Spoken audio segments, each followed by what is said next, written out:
I heard a guy complaining in the forums the other day about how there is not enough variation in the ships, and that he wants a ship that's armor can jettison when it takes too much damage and turn from a big, heavy, slow ship into a small, light, and fast, maneuverable getaway ship. Are you serious? Like, where's my hot air balloon deep space fighter? I heard that one of the crowdfunding goals was a deep space hot air balloon, and you guys promised, so I want my hot air balloon. It's just not enough variation in ships until you have a hot air balloon with solar sails. Come on, dude.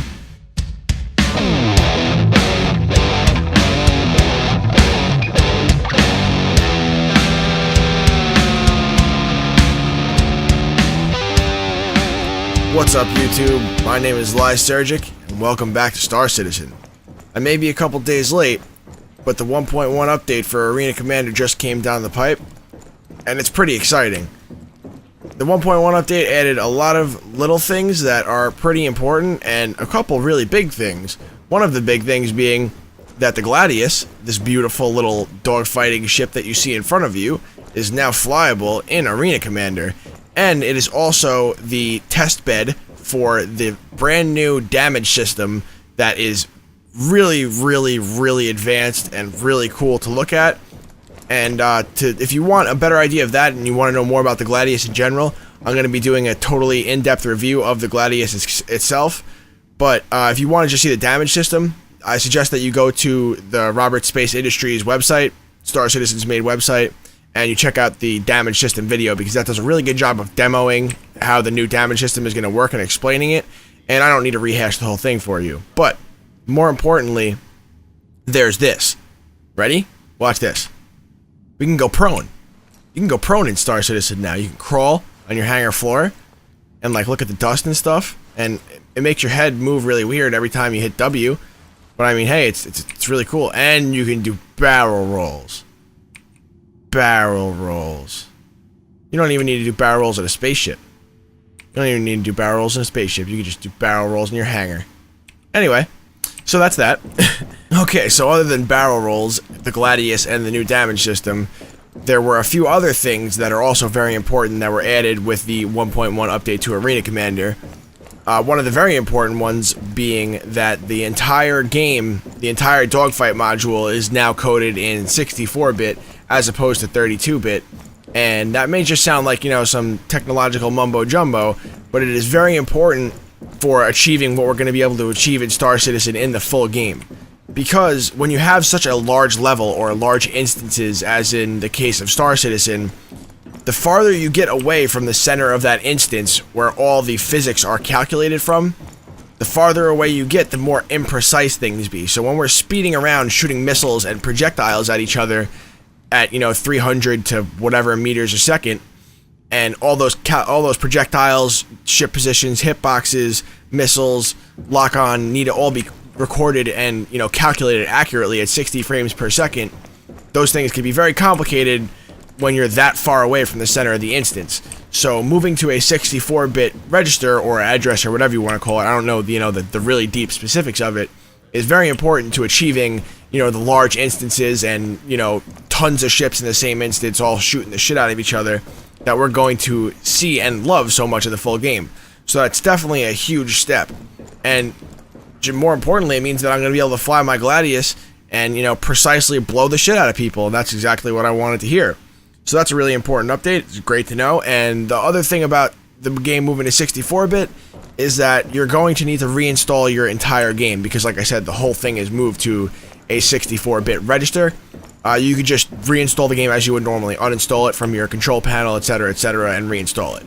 Also, a nice little addition, you may have noticed that I moved back to the Aero View, whatever the hell this is, Revel in York hangar. I can always get it wrong. I don't know why I always want to call it Aero Glass, Google Glass, fucking whatever. Another little addition is the sim pod. I'm not going to use it right now because that'll boot me into Arena Commander, but instead of getting in your cockpit of your ship to activate the sim for Arena Commander, now you have a little sim pod, and this will also be used for the soon-to-come FPS module. I suggest if you haven't seen that, also, please do go check out the FPS module, the new video. If you're on the forums frequently, you've probably seen it, but if you haven't seen M50 low pass, go check that out and tell me it does not get you hyped up for the full game of Star Citizen. Just it's a short little video, but it's fucking, just the way it's done is incredible. M50 low pass, I'll type it in the description. So, the next thing that I wanted to show off is this. Oh, look. We have a new toy, guys. Once again, if this is what you're coming to the video for, I am going to do a totally whole in-depth video on the inside of the Retaliator. But we're just going to take a little tour and, you know, get a look at Tally's insides real quick. And then we're going to jump into some action with the Gladius. So, I mean, I'm speechless just looking at this thing, man. The Retaliator. You may notice my constellation is gone. That's because we had to make room for this baby. And also, there's a Carrack in my arsenal that is not showed here because the Carrack is not hangar ready yet. But for 1.1, the Retaliator is. The Retaliator is hangar ready, and look how fucking cool it is. Holy shit, dude! Like, look at this thing. Look at it. Look at it. Just look at it. All around, badass mid-range size ship that's completely configurable. You can modify it to be a small-scale cargo hauler. You can modify it to just be a tiny little battleship with lots of teeth, and by teeth I mean it's gonna rip everything that gets anywhere near within a fucking 3-mile radius of it to shreds. And more importantly, you can use it for its original purpose, which is a giant bomber. This little hole in the bottom of the ship here is about the size of an Aurora. About the size of an Aurora. Maybe a little less. It's definitely bigger than an M50. Maybe a little smaller than an Aurora. About as long as a Hornet. So, size comparisons aside, there's bombs that come out of this ship, and they're that big. They're literally that big, and we're gonna go look at them right now. So let's stop dicking around and do it. So you want to go here, or no you don't. You want to go. It said use, goddammit. Oh yeah, it's this thing. I knew that. Look, you even got a fucking your own personal elevator, little construction lift looking thing. Oh my god, dude, look at this. Like, how exciting is this? So while we're taking a little tour of the Retaliator, just checking out the inside, staring at the toilets, you know, looking at the little features. Once again, I'm going to do a more in-depth video and kind of like go through every nook and cranny of this baby. While we're doing that, I just wanted to touch on a couple of the other additions that make 1.1 a very exciting update. Number one, first and foremost, is the gimbal system. I know you guys don't like the gimbal system, and a lot of people have not liked it for as long as the dogfight module has been out. But with the 1.1 update, they did take a couple steps. Oh my god, look how big these are. Like I said, size of an Aurora. The devs took a couple steps to change the gimbal system to something that's more friendly for both mouse and joystick users. So, as of now, any mount size 2 or smaller, size 2 or larger, can be used as a gimbal mount. So on any ship that's not, you know, doesn't have like a built-in gun, like the Avenger has a built-in nose gun. Any ship without a built-in gun, you can take your normal mount, stick a gimbal mount on it, and use a smaller size gun. Obviously, a size 1 gun cannot be gimbaled. I mean, a size 1 mount cannot be gimbaled because there's no size 0.5. So, say the Gladius, for example, which I'm about to show you in a little bit, the Gladius has 2 size 2 wing mounts. So you can easily use your rental credits that are also in the game now, which we'll talk about. Use your rental credits to buy a gimbal mount, slap a size 2 gimbal mount on the wings of the Gladius, and then put size 1 guns on there. And at that point, you will have 3 gimbaled weapons. Or you could use 2 bigger size guns, which would both be fixed, and then use your joystick so that everything is fixed. So that way, you can have bigger fixed guns for joystick users, or smaller gimbaled guns for mouse users. So you get an advantage by aiming. You get a little precision advantage with the gimbal, but you get a maneuverability and damage advantage with the fixed weapons. I think that's a very fair trade-off. A lot of people are saying that, okay, they're fundamentally misrepresenting the issue by looking at it this way. That wasn't the problem in the first place. But honestly, what else are you going to do? There's really no good way to control your gimbaled weapons with the joystick, you know, unless you have a very, very articulate hi-hat type thumb switch on your joystick. And most people don't have that, so that's not fair. There's no good way to control your gimbaled weapon to the joystick. You know, and the ESP thing didn't work as well as we all thought it was going to. I'm sorry for the lack of visual content here. I'm just marveling at this thing while I'm talking. So I think that's the best bet. I think that's the best bet, unless you're going to make the gimbals aim automatically like they do in Elite Dangerous or something, which I don't think is fair. But other than that, I have no qualms about this shit. Even if I have to hire 5 NPCs to man my turrets, I don't give a fuck.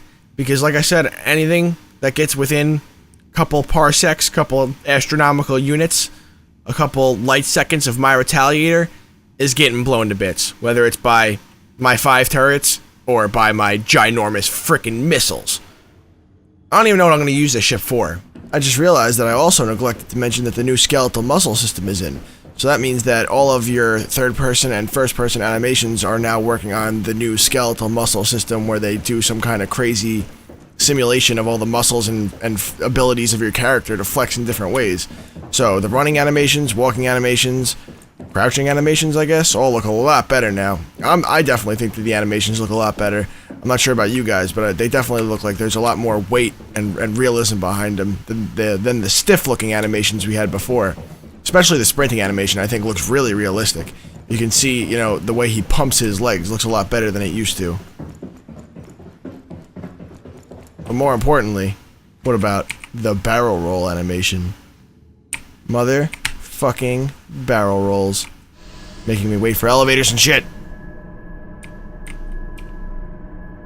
Elevator roll. Elevator roll. Wait, is that called an aileron roll or an elevator roll? I don't know. All I know is it's not a real barrel roll. Poser barrel rolls.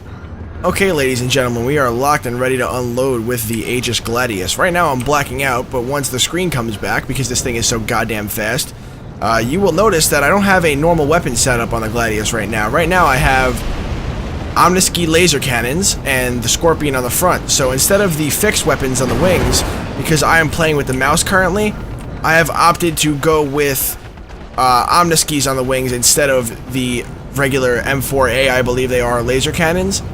And that choice, I'm telling you, makes the Gladius a very formidable force to be reckoned with. As you see, that wasn't even a long time I had my cursor trained on that guy, because I'm trying to avoid blacking myself out here.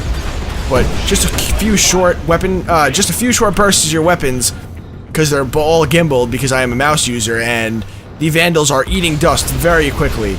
You can kill them really quickly with the laser cannons like that. Bang, bang, bang, and then give them a little tap with the Gatling guns, and the Vandal go out of commission very quickly like that. It's very easy to take them out with gimbaled laser cannons. I can't believe how good the gimbaled laser cannons work. One of the major problems with the Gladius is that it's very easy to black out.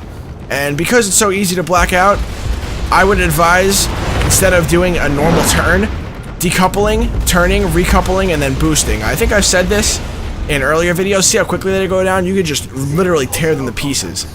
Once again, I've said this in my previous videos, but I don't like doing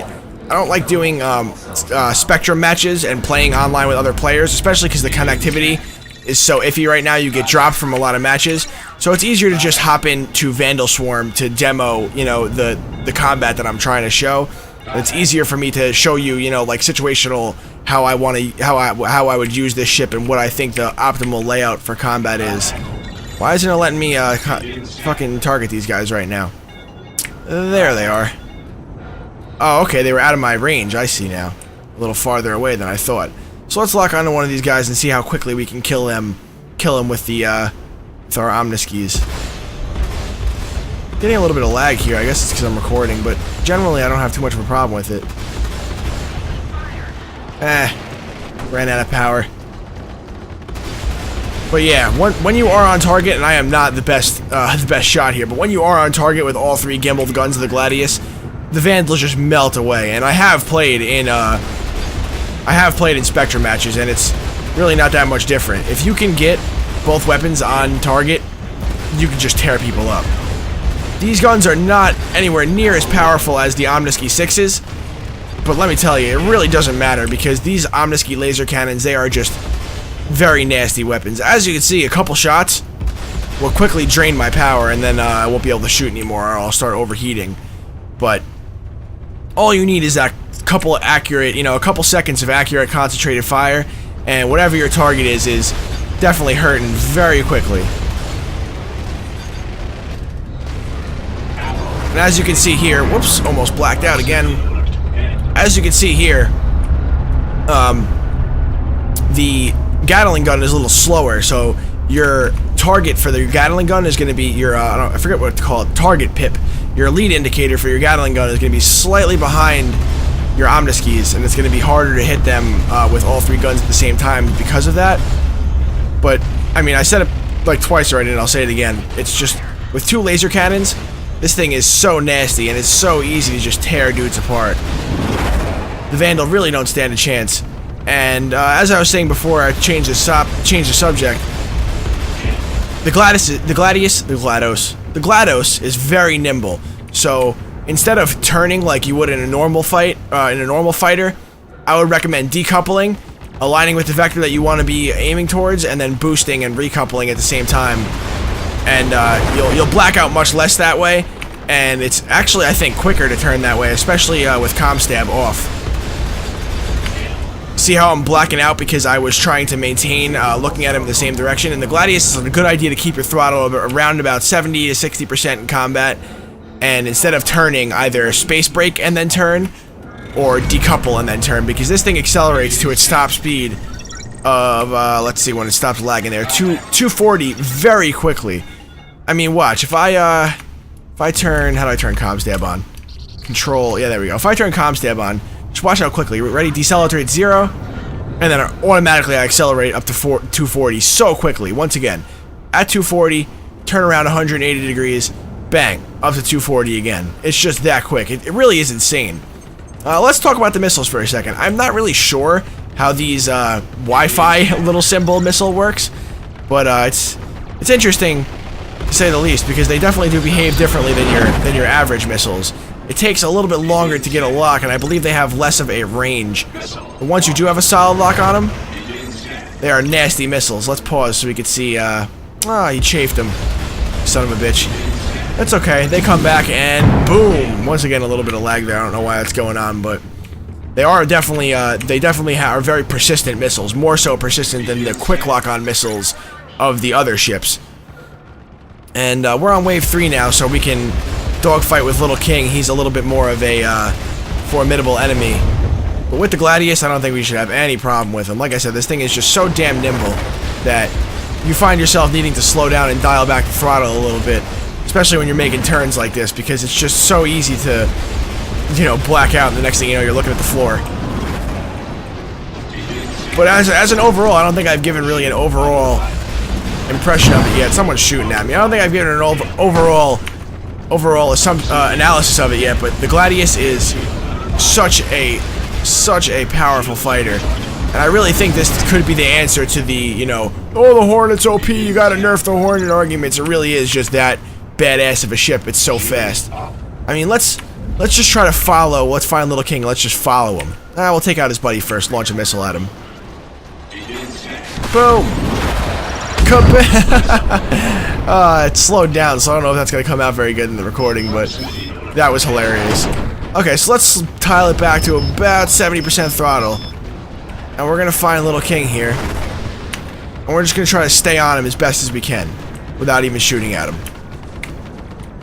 The Vandal are very, very quick with their evasive maneuvers, but if I stick with it, I can stay right behind him. The Vandal, I have noticed, are even harder to stay behind than most players because of the way that they, make these quick, erratic turns.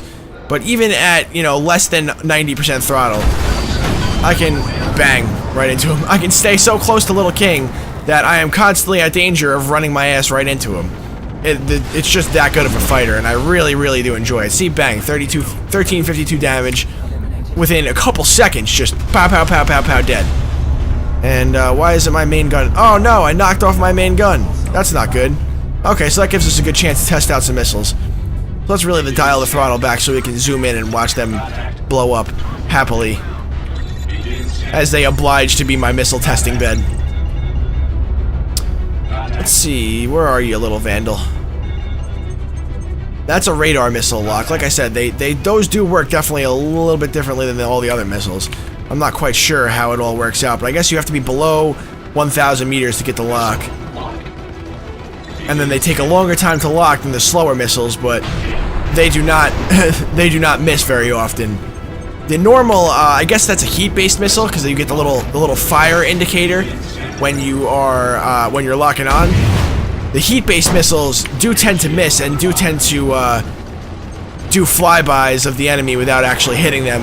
Sometimes they'll fly by, you know, 2 or 3 times without getting a solid hit. Let's see if I can demonstrate that here by firing from over 2,000 meters away.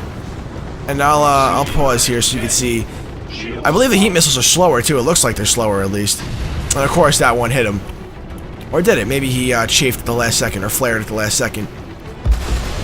But you can see that, yeah, the heat-based missiles are not quite as precise as the radar missiles, or the Wi-Fi missiles as I like to call them. See how it's doing multiple flybys without hitting them? Oh, I'm getting all torn up here. But yeah, you can see that those excuse me, can't even talk today. The heat-based missiles sometimes, see, he got real scared as soon as I started hitting him. Heat-based missiles sometimes will do multiple flybys of the enemy before they hit them, or without even hitting them at all, possibly. Oh, come on, give me a better view of you so I can hit you. There you go. Unfortunately, my Scorpion's broken, so I can't tear him apart with that thing. I do like ballistic guns so far, though. They really do a good job of just needling the enemy to death. So, let's stop dead here and take a look at the damage system while we have the chance. I don't think my ship is too beat up right now, but we can get a decent look at how the damage system works on the new Gladius, because that's the only ship that does have the damage system enabled right now. And I don't think we gave it a chance to look at the ship in first person at all. But let's do that while we're at it. So you can see that in the front of the ship there. On the left, there's a little bit of a decal hanging off. I'm not sure if that's supposed to be there, but on the front of the ship there, you can see that there's actually just one little panel there missing. I mean, how incredible is it? Come on, that's not what I wanted to do. I'm trying to see if there's any damage on the top of the ship, or at least let this guy shoot me a little bit so we can get some more damage. But if I zoom out here on the front, look how that one little panel of the ship perfectly popped off. We didn't have anything to that fidelity of damage before. And unfortunately, there's not enough Vandal to keep shooting me here, so let's see if I can't blow a couple more of them up with missiles, and then we'll take another look at the damage system again. Shields up. Missile lock. Kerpow! Alright, we got a good angle on him, so that should hit him right away. Unless he pulls up like that real quickly. Which should give him perfect angle to get blown up by my Omniskis and my missile at the same time. Cool beans. Let's we'll kill off this wave real quick, and then let them shoot at me for the next wave, so hopefully we can get some good footage of my ship getting blown to bits. Oh my god, see, look how quickly it kills him. Pew, pew, pew, dead. And that's just the Omniskis. My Scorpion is down right now. I guess it got disabled or blown off the front of my ship or something. Not disabled because it's moving around, but I can't fire it, so I must have took some damage there. Okay, so there's all the Vandal. Like I said, we'll come to a nice dead stop right in front of them as they jump in. We'll get a little closer. Bang, right up to 240. This thing is so fast, man, it's unbelievable. I'm really happy with the Gladius. I am absolutely loving it. And if you look up in the top left corner there, you can even see that little piece of my ship that got knocked off is actually showing. So let's go down to 0 speed. Stop here and get this baby in the light, wherever the light is. It's hard to tell sometimes. Oh shit, no, don't kill me yet. I'm not in the light. I want to see my ship getting blown up before it gets blown up. Oh, there's the light. Oh, looks like we're hurting now. Well, they popped our wing off kind of unceremoniously there. It was kind of anticlimactic. I didn't really get to see much. But I'm in major trouble now. I could barely control my ship at this point. So I'm sorry. I'm kind of flying the camera around trying to get a good view and keep us in the. Oh no, that's not what I wanted to do. We're going into an uncontrollable spin now, guys, and we're dead. Here's a quick look at the damage system. I'm gonna try again, see if we can't get some better footage of my ship getting blown up. Sorry if this part's a little boring. But I do love the third-person cameras in Arena Commander. That's totally unrelated, but I mean, just so fucking... Oh my god, instant boner. Instant goddamn boner.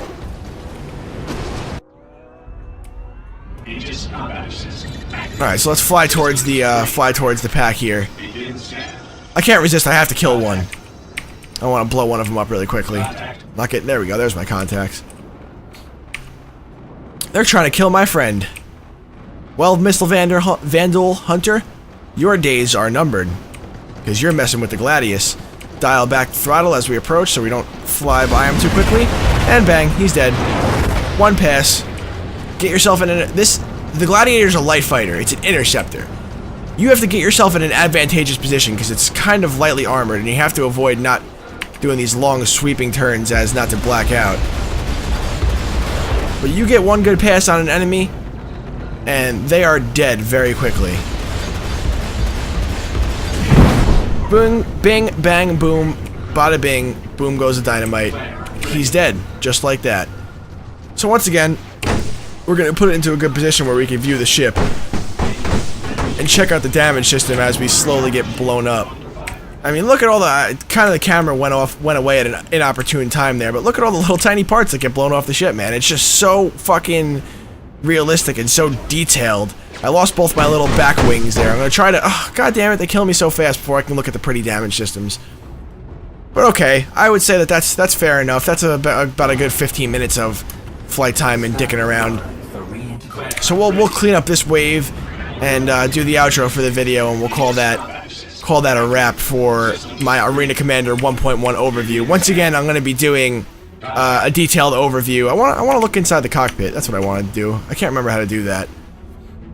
I thought it was tab, but I guess it's not anymore. But all right, so we're gonna have to look into the cockpit on the second Gladius video because I can't remember what to do and I don't feel like pausing. But anyway, if this wasn't enough for you, I'm going to be doing an even more in-depth, detailed review of the Gladius. I may use maybe some footage from this, and I'm also going to be obviously adding more footage of combat. Maybe I'll do some racing footage when I'm talking about the maneuverability and getting into depth about the blacking out problems. But let's maintain visual on this guy for a couple more seconds and get into a good position where we can launch a missile at his ass. Shouldn't have stopped there. I just wanted to see him blow up. So satisfying, even though my game always lags out when I kill someone. Just so satisfying. And another thing is, every single time you tap the boost on the Gladius, you are going where you want to go. As soon as you tap the boost, you are flying in that direction, whether you black out or not. Would you fuckers stop shooting at me from behind? I don't have time for your shit. Yep, see? As soon as I started firing at them bastards, they got scared real quick. Oh, it looks like one of my roll thrusters is damaged. No problem. Doesn't hamper my ability to blow these fuckers up, except for I can't hit, because I can't aim for my life. I know, collision alert. I'm flying right next to him. You think I can't see? And see, I'm not following my own rules of you're supposed to decouple before you turn, so that's why I'm blacking out so much. Getting a little ahead of myself here. Let's try to get ourselves in an advantageous position to unload on this fucker. Tear him apart with the Gatling guns, and boom, he's dead. Almost crashed into an asteroid or two there. And we're down to one, just like that. Once again, I'm blacking out all over the place because I'm keeping my throttle above my recommended 60 to 70% and not decoupling when I turn. Because like I said, if you decouple when you turn, say I want to go in this direction to get a good angle on this hunter, then you recouple and boost in the direction you want to go. Much better way to avoid blacking out as opposed to just normally turning. And once again, you want to keep that throttle around 70% once you get close, because that allows you to stay right up on your target's ass without overshooting. And see, when he's going to make a flyby like that, I hit the space brake, to get me aimed right up on top of them, and it's so easy to take them out. 0 hostile contacts remaining. So once again, guys, as I drive myself into unconsciousness on purpose here, that's gonna be it for Arena Commander 1.1 overview. Oh, there we go. Now we can get a look at the cockpit.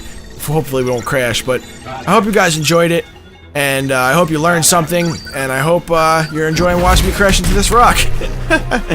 So that's gonna be it, guys. That's Arena Commander 1.1. It added a whole bunch of really cool new stuff to the game. There's a lot of bugs to work out still, of course. That's just, you know, the game's in alpha. There's gonna be so much more on the horizon, and just this small update was, you know, a whole lot to take in. The Retaliator, the Gladius. It is all very, very fucking exciting, and I am so psyched in playing more of this game. Thank you for watching. Please like and subscribe. This is Lysergic, guys, signing out.